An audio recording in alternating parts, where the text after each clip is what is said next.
So you want to know what my favorite modifications are on my Honda Navi, huh? Well, I didn't buy that thing stock. By the way, welcome to Jay on the Segway, where we do videos on all kinds of things. But today we're talking about the Navi and my favorite modifications done to the Navi. Now, when I purchased this, this is a 2022 model. I purchased it from a gentleman in Lincoln, Nebraska, and he was the second owner that I can see from the records.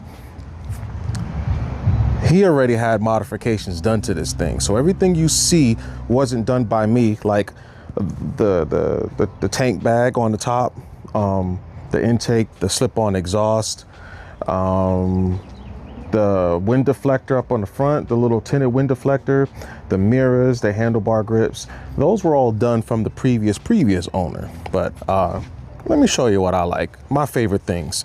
Okay, so let's bring you in a little bit closer. So here we got the dashboard here. Okay, I got a Garmin GPS mount here. We got Insta360's remote. I can obviously take that off. The Garmin, I don't know why I did that. I plan on doing some trips with this thing, but I'm kind of testing it to see how reliable it is. I got the thumb saver or the hand grip saver right here. Keep your hands from getting tired when you're riding. If you're doing long distance riding, which, you know, I don't know who's doing much long distance with a Navi, but it is possible. These mirrors, I didn't put them on. So I like this thing because I can put my registration and any information relative to the bike in here. But let's get to the nitty gritty. All right, this right here. This, I don't know where this came from, but the previous owner had it, but it is a helmet holder, a helmet lock. So, you know, you get the key, you turn it, and it locks your helmet in place. So if you guys are out with your Navi and you don't want to carry a helmet around, because I always recommend getting something, you know, get a helmet with anything that goes over 12 miles an hour, which is about the average human's maximum running speed. But we got this little uni intake. Now, I don't know how effective the intake really is relative to the performance of the bike. Usually if you get an intake on a motor, it enhances the throttle response and the instant torque, but you lose a little bit of top end when it's so close to the throttle body. Now, if you have a long tube system with the intake, the long tube allows the airflow to give it more torque. Don't ask me how and why that is, but that's how it works. Now we got this little slip-on exhaust. I don't know what that is, where it's from, but if you can see here, it's been welded to the stock exhaust piping. So again, gives you sound, but not really any performance. Previous owner cut a hole right there in that casing, I'm guessing so it could breathe a little bit more. Don't know what the deal is with that, but modification that I've done is these LED turn signals. I put the LED light in here. The LED light in here came from, I'll put the website on the page right there on the screen.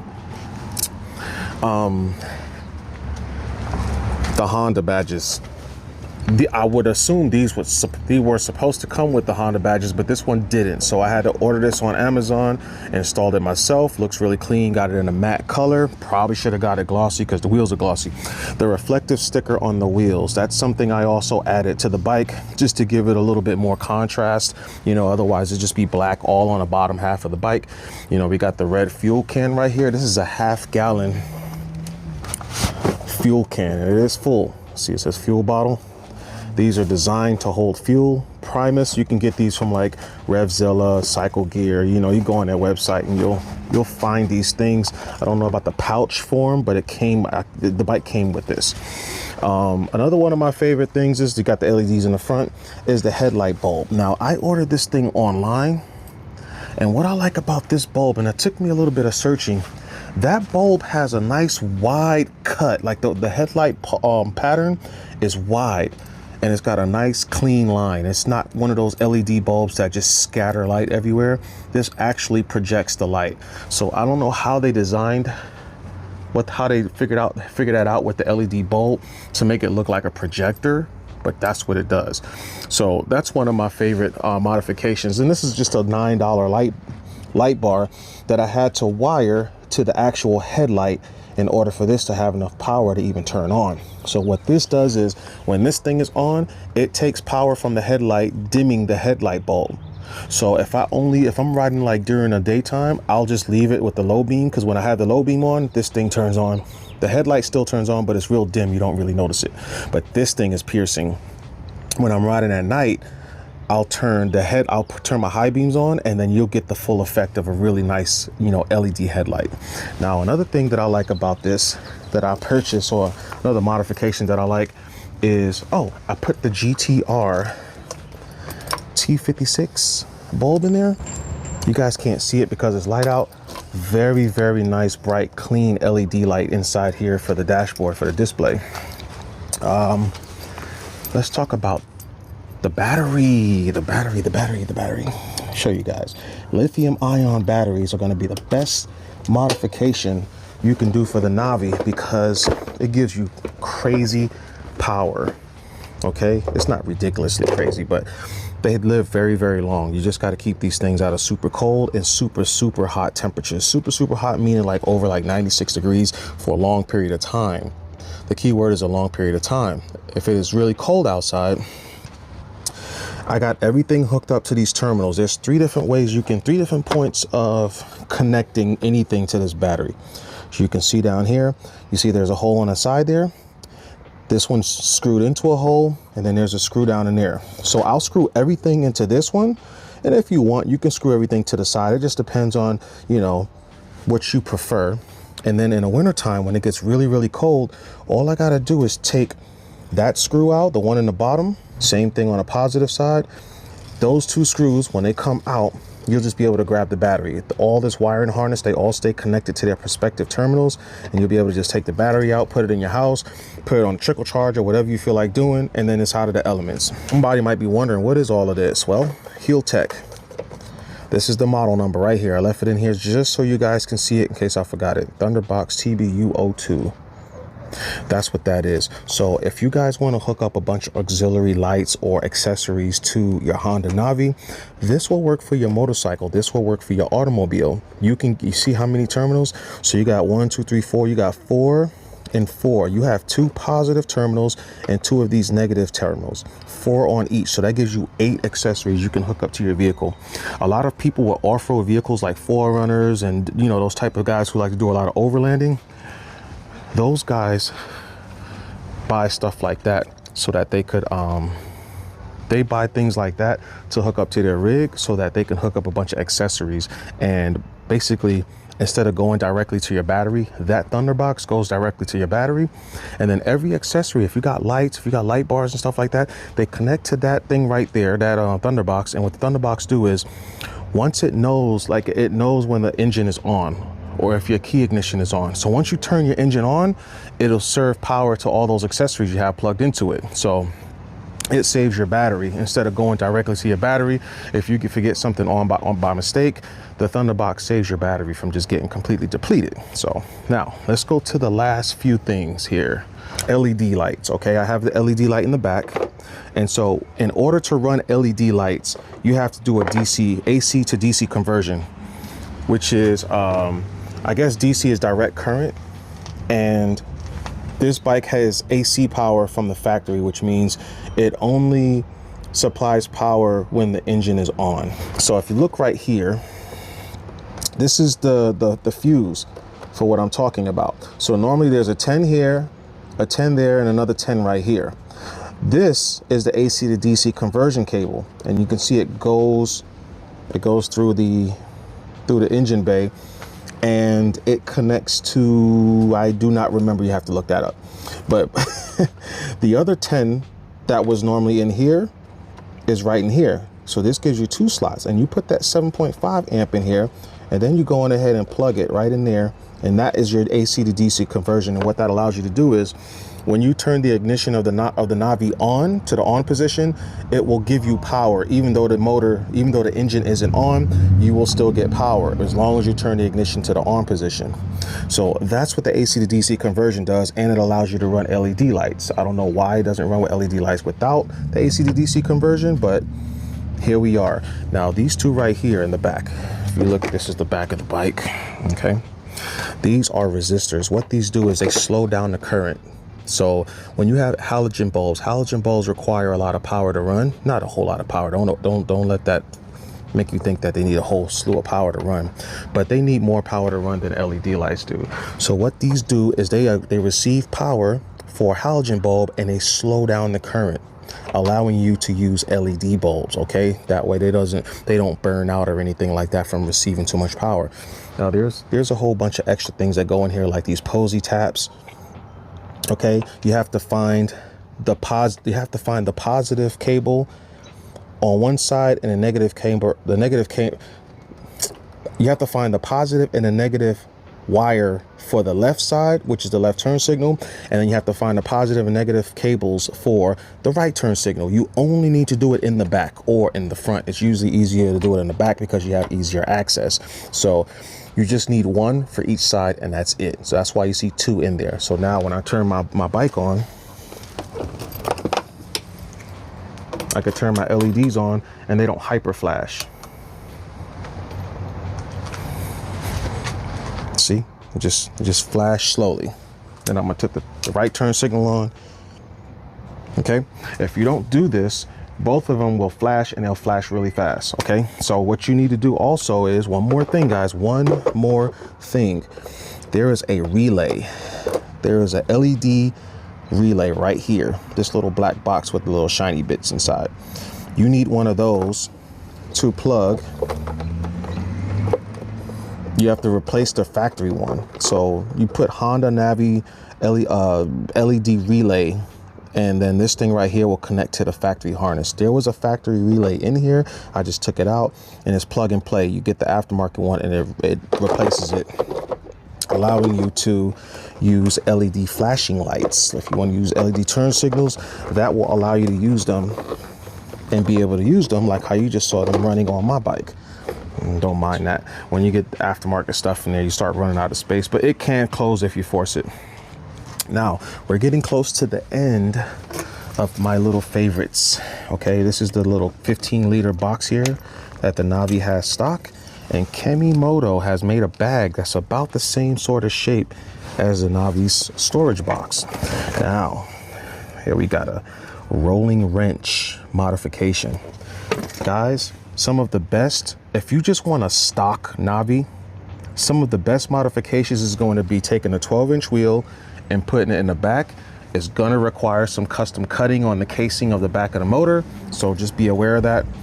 I would say a clutch, like an aftermarket clutch, but aftermarket clutches, they give you more acceleration, but you lose a little bit of top speed. However, if you have this beast right here, this little rolling wrench ECU upgrade, basically this is the replacement ECU, or the CDI box if you will, and where it goes at in here is it replaces this thing right here. This is the CDI box for the Navi. This is going to replace it. It's going to come with some cables. They do have instructions online, and this right here goes to your spark plug. That allows you to unlock the governor for your Navi. Your Navi is governed at 8,000 RPMs. This will allow you to go to like 10,500, 11,000. I will not recommend you to go over 10,000 RPMs because things can start to break at that point. It's been governed at 8,000 for a reason, and not just to restrict it to about 50 miles an hour, a little over 50 miles an hour. And these guys, they also give you airheads and a sticker that says pro build. So shout outs to them for the airheads. But this bag right here comes out. It has a sling, so if you need to carry some stuff, you're going to work, you put your lunch in your Navi because this is your work vehicle. You can go on ahead, put it in there, take it out when you get to work and carry it, or you can just use a book bag, whatever suits you best. Listen, if you guys have any questions, let me know in the comments below. I'll get back to you. Really look forward to doing some more modifications to my Navi. I'm probably going to get the clutch kit. The clutch kit, like I said, it gives you a hell of acceleration, but you lose top speed. So anyways, thanks for watching. See you in the next video. Peace. Ladies and gentlemen, I bring to you the Honda Navi. I usually don't ride without sleeves, just in case anyone's deciding they want to judge me. So right now I decided to use this bike as an excuse to ride to my truck to get my riding jacket, because that is what I normally wear when I'm riding this thing. So what's going on, guys? What's going on? This Honda Navi has 2503 miles on it.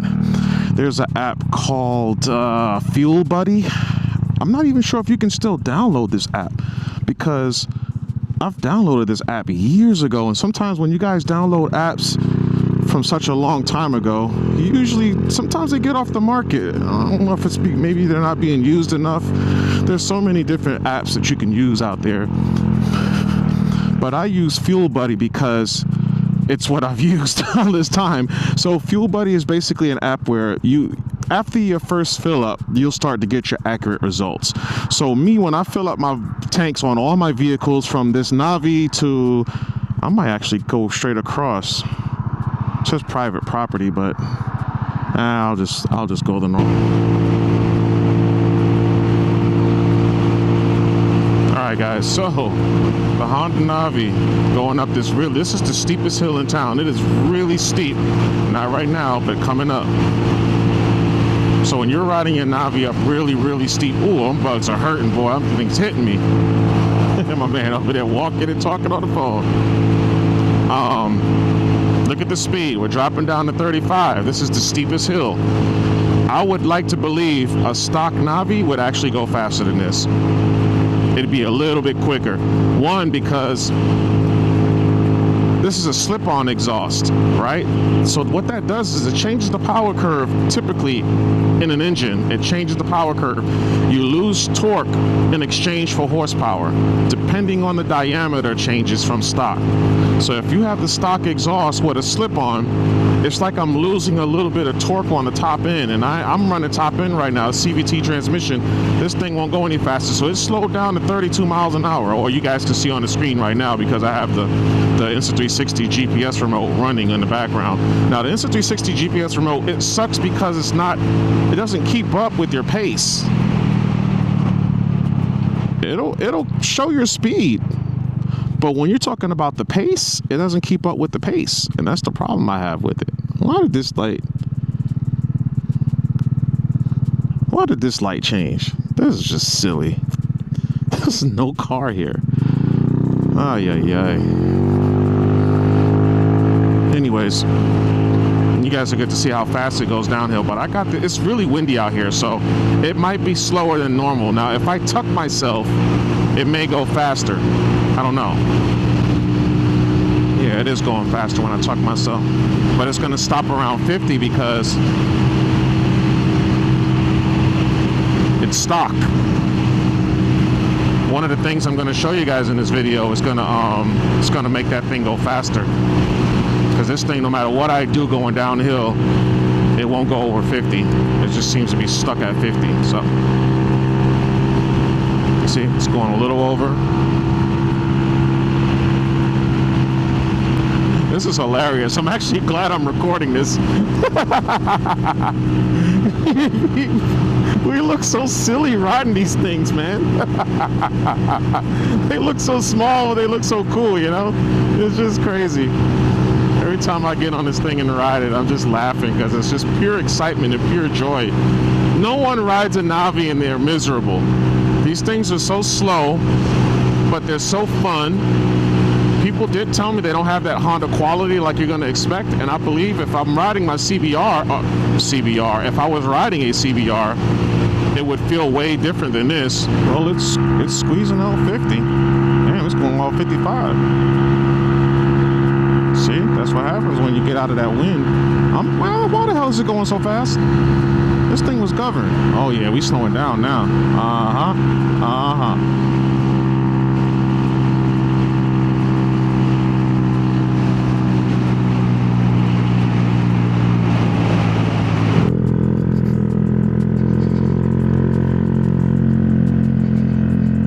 I don't know what it is. It's just like, well, is it like graduation dinner or something? I don't know. What's going on? What I do know is I probably should charge my electric scooters in get those things out tomorrow and ride those things pretty good. They need to get some road time. Take advantage of this beautiful weather and take advantage of actually being home. If you guys haven't watched it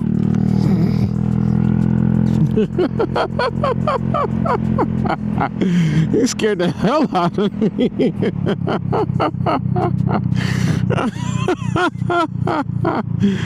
Oh, that feather neck scared the crap out of me. Oh my goodness. I was out there yelling. Something about these little mini bikes. Everybody seems to like it around town, I guess.